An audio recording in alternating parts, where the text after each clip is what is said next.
Hello and welcome to the Run Testers. My name's Nick and this is our first run review of the Garmin Forerunner 255. Now this is a really early take on the watch as we've only had access to it for a couple of days ahead of the launch. We've had all the information on it for a while now, so what we're going to cover in this video is really what's new on the watch in terms of features and how that differs in particular from the Garmin Forerunner 245, and then give you our very early impressions from one or two runs with the watch.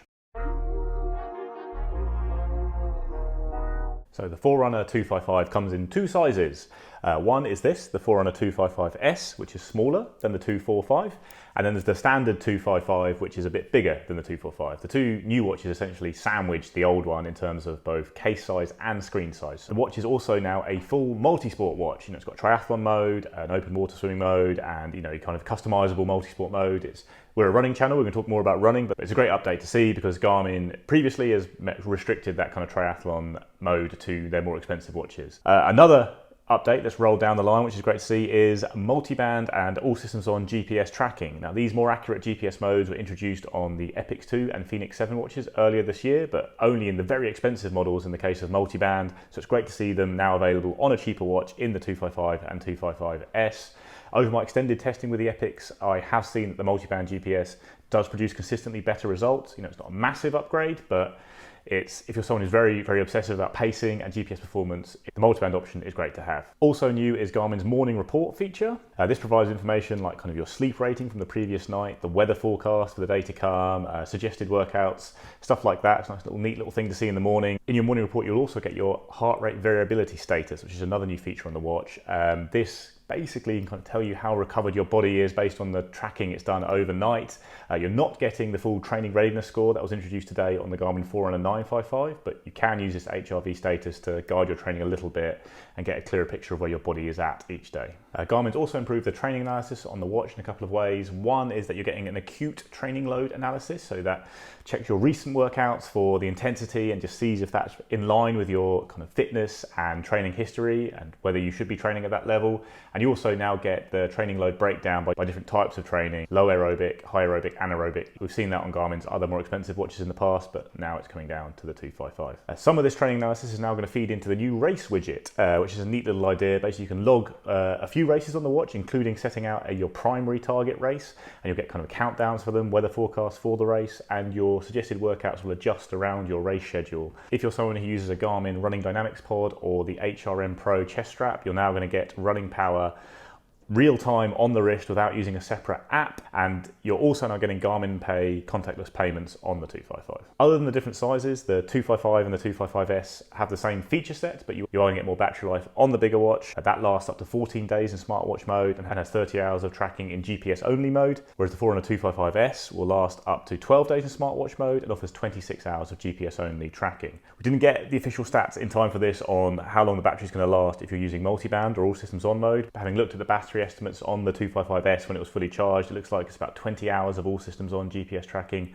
and 13 hours or so of multi-band tracking, and you can extend it using the ultra track mode. Another update on the 245 is that the new watches have barometric altimeters, which means you'll get better elevation tracking on the run and also floors climbed as part of your activity tracking stats. Now all of these new features build on the great package of the Forerunner 245. You're still getting things like breadcrumb navigation, the ability to sync routes across from both Strava and Komoot, and just kind of great general activity tracking as well as your sports tracking. You also, on the music editions of the watches, get the ability to sync up with Spotify Premium and other kind of premium streaming service accounts, so you can sync playlists across and listen to them offline. It's a very impressive all-round package, but the price has risen by about $50 or £50 on the Forerunner 245. So if you're looking at the standard model of the 255 and 255S, you're going to pay £299.99 or $349.99 in the US. And if you're getting the music editions, it's £349.99 in the UK and then $399.99 in the US. Like I said, it's £50 rise on the Forerunner 245 RRP, and actually you can now get the 245 for a lot less than that. So that will be a competitor to this new watch, depending on how much you value the new features.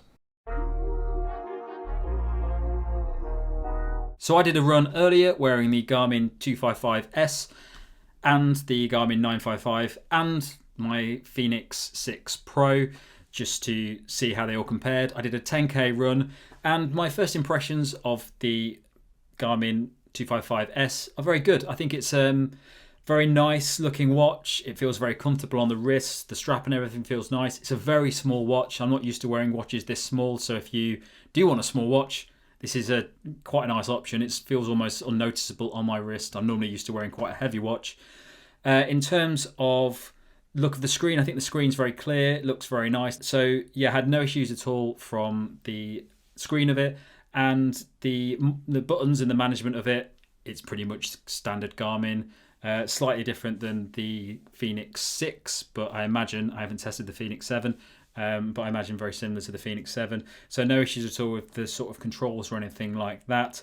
So yeah, my first impressions on that run were very good. It definitely seemed to do the job, and the GPS on it seemed very accurate. I ran a 10k route, which I pretty much always run in Brighton, and it was pretty much spot on. I tested the 955, the Phoenix 6 Pro, and this at the same time, and they all got a pretty similar GPS result. The Phoenix 6 Pro was slightly lower, but they were all pretty much within 100 meters, so it seemed pretty accurate.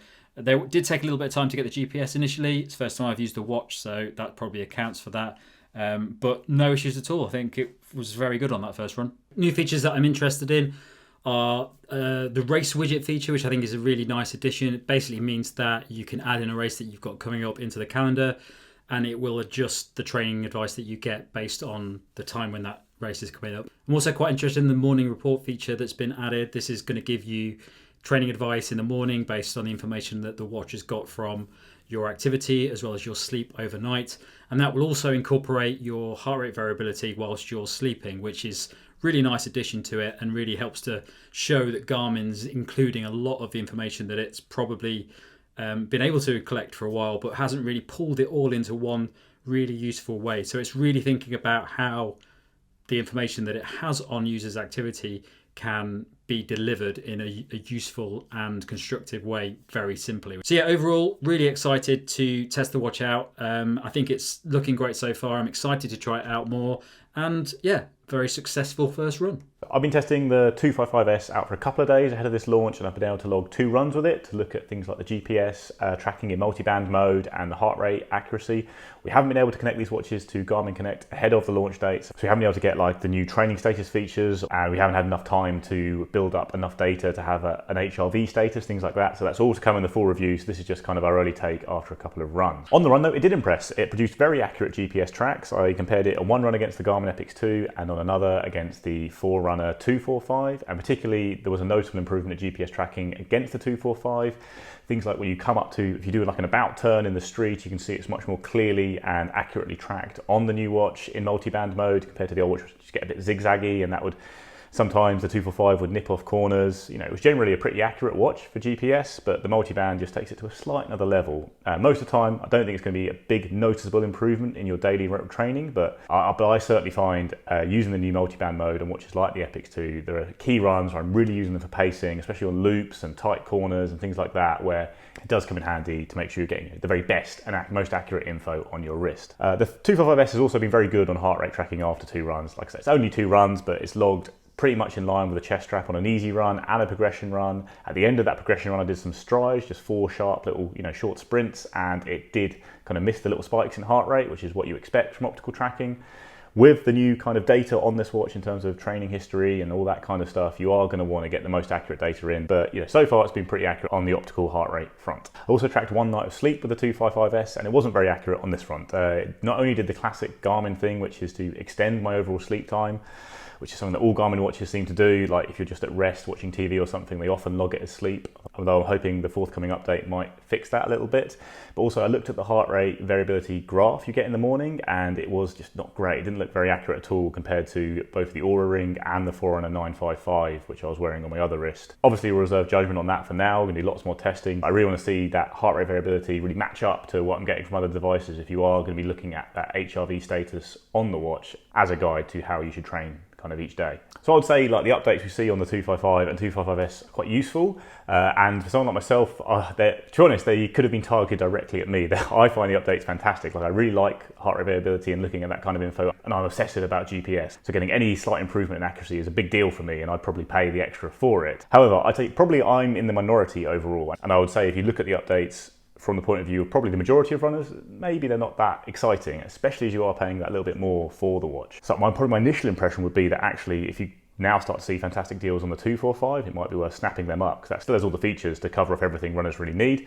Obviously, we're going to do loads more testing, and if like the HRV status and the new training analysis stuff really proves helpful, that will be a big incentive to upgrade to this watch. I think the multiband tracking is a big incentive, but that might not be the case for lots of runners who don't keep checking their GPS tracks after every run and looking for mistakes.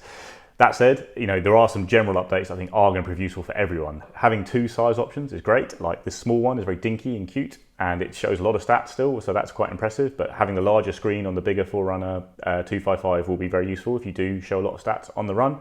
And triathletes obviously will be very happy that they've now got multisport tracking on the Forerunner 255. Then the things like Garmin Pay, running power, that might really appeal to some people that you now have available. So yeah, there are a few updates there that can be useful to different people, and we'll obviously do lots more testing and give a more comprehensive verdict on how big an upgrade this is on the 245 in our full review down the line.